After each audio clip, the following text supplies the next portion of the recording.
बिन ब्याही गर्भवती बहन का कसाई भाई।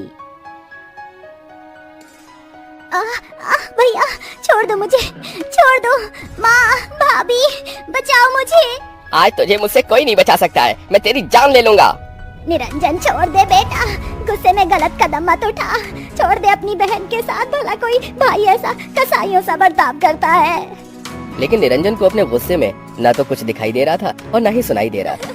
जहाँ बहनें भाइयों के दिल का टुकड़ा होती हैं और भाई तो बहन की हिफाजत के लिए होते हैं, फिर आखिर क्या कारण है जो एक भाई का बर्ताव अपनी बहन के लिए कसाई के जैसा है। निरंजन अपनी बहन के बालों को नोचते हुए उसको आंगन में ले आया और अपनी तलवार निकाल ली। आज मैं तुझे जिंदा नहीं छोड़ूंगा। इसीलिए मैं नहीं चाहता था कि इस खानदान में कोई लड़की पैदा हो, क्योंकि बेटियां सिर्फ और सिर्फ परिवार की इज्जत डुबोती हैं, और तूने तो हमारी नाक कटवा दी, कहीं का नहीं छोड़ा हमें। अपने कसाई भाई का पल पल बढ़ रहे गुस्से को देखकर पद्मा हर पल और लम्हे को खुद में ही कोस रही थी।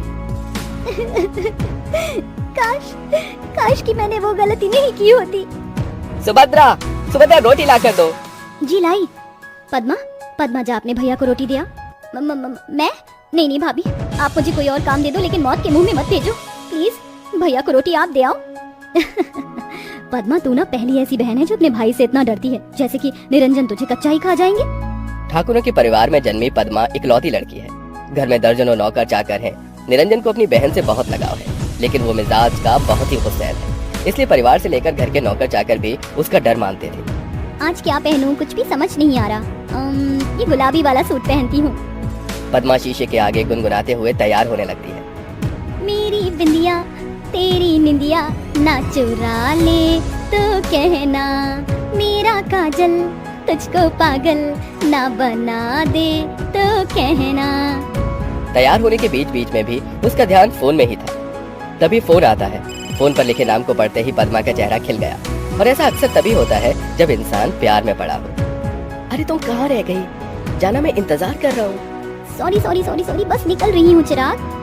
पद्मा फट से पर्स उठाकर निकल जाती है, जहाँ माता पिता निर्मला और प्रताप हॉल में बैठे थे। तभी पद्मा के हाथों में चूड़ियाँ खनकती देखकर भाई निरंजन बड़ी ही खिसियाट से उसे देखकर गुस्सा करता है। पद्मा, ये चूड़ियाँ बालियाँ पहनकर कॉलेज में जाने की क्या जरूरत है? अरे अब नहीं पहनेगी चूड़ियाँ तो कब पहनेगी? तेरी बहन बड़ी हो गई है, तू जा बिटिया। जी माँ। थोड़ी देर में पद्मा कॉलेज आ जाती है, जहाँ चिराग बाहर खड़ा था। आ गई आप मैडम जी? अरे अपने आशिक को इतना कौन इंतजार करवाता है? चलो बताओ कैसी लग रही हूँ मैं? एकदम चुड़ैल। अच्छा जी, मैं बुरी लग रही हूँ? चिराग लेके भी ढूंढोगे ना तो भी मेरी जैसी नहीं मिलने वाली। ये तो तुमने एकदम ठीक कहा। तुम्हारा खूबसूरत दूध सा बदन मेरे अंदर आग लगा देता है तुम्हें पाने की। चिराग के मुंह से निकलने वाले शब्दों में हवस भरी हुई थी, जबकि भोली निश्चल पद्मा उसे अपना दिल दिए बैठी थी। समय गुजरता गया। पद्मा, तुम्हें पता है कल मेरा बर्थडे है? अच्छा, तो बताओ क्या तोहफा चाहिए? बस कल का दिन मैं तुम्हारे साथ बिताना चाहता हूँ। ये सुनकर पद्मा ने अटकते शब्दों से कहा। लेकिन चिराग। पद्मा, हम दोनों को एक साथ में 3 महीने हो गए, क्या तुम मुझे एक दिन नहीं दे सकती? तुम मुझ पर भरोसा ही नहीं करती। चिराग की इमोशनल बातों में आकर पद्मा मान गई। ठीक है, मैं आऊंगी। तभी पद्मा चिराग से बातें कर रही होती है कि कमरे के बाहर से गुजरते हुए उसका भाई निरंजन रुक गया और अंदर आ गया। पद्मा का चेहरा पीला पड़ गया। भैया आप? पद्मा, सोई क्यों नहीं अब तक? शरीफ घरानों की लड़कियां इतनी रात तक नहीं जागती। बस सोने जा रही थी भैया। निरंजन ने अपनी बहन के चेहरे पर डर देखकर प्यार जताते हुए कहा। क्या हुआ, डर गई भैया से? देख बहन, तुझे लगता होगा कि तेरा भाई कितना कसाई है, लेकिन इस भाई के लिए तू बहुत प्यारी है। लेकिन उससे भी प्यारी मुझे तेरी इज्जत है। इस घर की इज्जत तेरे हाथों में है, इसे संभाल कर रखना। जी भैया। चल अब सो जा। अगले दिन पद्मा चिराग के पास चली आई। चिराग, ये कौन सी जगह है और कोई और यहाँ क्यों नहीं दिख रहा? अरे हम दोनों है ना, ये लो जल्दी से इसे पहन कर आ जाओ। पर चिराग, मैं इतने छोटे कपड़े नहीं पहनती। पद्मा, मेरी खुशी के लिए पहन लो प्लीज। पद्मा रिक्वेस्ट करने पर चिराग की दी हुई शॉर्ट सी ड्रेस को पहन कर आ गई। चिराग हवस भरी निगाहों से उसे देखने लगा और उसे अपने करीब खींच लिया। एक बहन होते हुए पद्मा के दिलो दिमाग में अपने भाई की बातें बार बार आ रही थी। चिराग, हम सही तो कर रहे हैं ना? शादी से पहले ये सब भैया नहीं मानेंगे, ये गलत तो नहीं? पद्मा, मैं कोई ऐसा वैसा लड़का नहीं हूँ। I love you so much, और आजकल ये सब कॉमन है, और मैं तो तुमसे शादी करूंगा। चिराग ने शादी का वादा दिलाकर पद्मा का फायदा उठाया और उसे हमेशा हमेशा के लिए छोड़कर चला गया। पद्मा पूरी तरह से टूट गई। वो दिन रात बस रोती बिलखती रही। लेकिन तकदीर का दिया इतना दुख कम नहीं था कि पद्मा गर्भवती भी हो गई और उसे उल्टियां होने लगी, जिसे देखकर निरंजन ने शक जताया। आखिर पद्मा को इतनी उल्टी क्यों हो रही है? कहीं ये बिन ब्याही माँ तो नहीं बनने वाली? निरंजन ने डॉक्टर को चेकअप करने घर बुलाया। मिस्टर निरंजन, मुबारक हो, आपकी बहन माँ बनने वाली है। अपनी कुंवारी बहन के गर्भवती होने की बात से निरंजन आग बबूला हो गया और किसी कसाई की तरह उसका मुंह कसते हुए बोला, बोल, किसका पाप पल रहा है पेट में? किसका पाप लेकर घूम रही है तू पेट में? बोल, नहीं तो तेरी जान ले लूंगा। मेरा बच्चा पाप नहीं है, मेरे प्यार की निशानी है।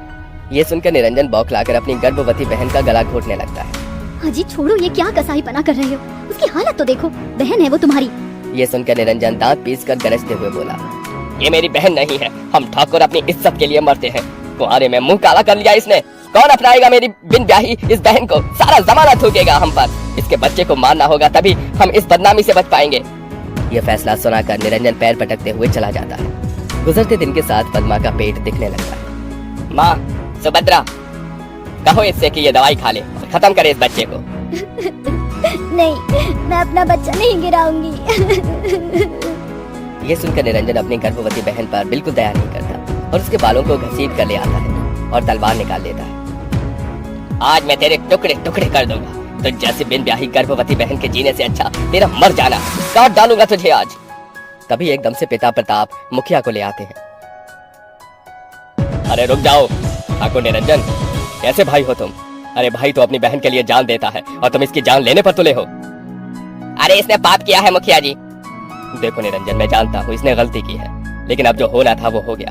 पर अगर तुम इसको मारोगे तो तुम भी पाप के भागीदार बनोगे, क्योंकि इसके अंदर एक जान भी पल रही है। इसकी शादी कर दो। अरे कौन करेगा इससे शादी मुखिया जी, ये जानते हुए कि ये बिन ब्याही माँ है? मैं करूंगा पद्मा से शादी भैया, मैं दूंगा इस बच्चे को अपना नाम। मुरली पद्मा के कॉलेज में पढ़ने वाला लड़का था जो हमेशा से उसे पसंद करता था। बुरे वक्त में वो उसका हाथ थामता है। इसके कुछ महीनों बाद पद्मा अपने बच्चे को इस दुनिया में लाती है, लेकिन आज भी उसके मन में चिराग के धोखे के लिए एक दुख भरी चीत्कार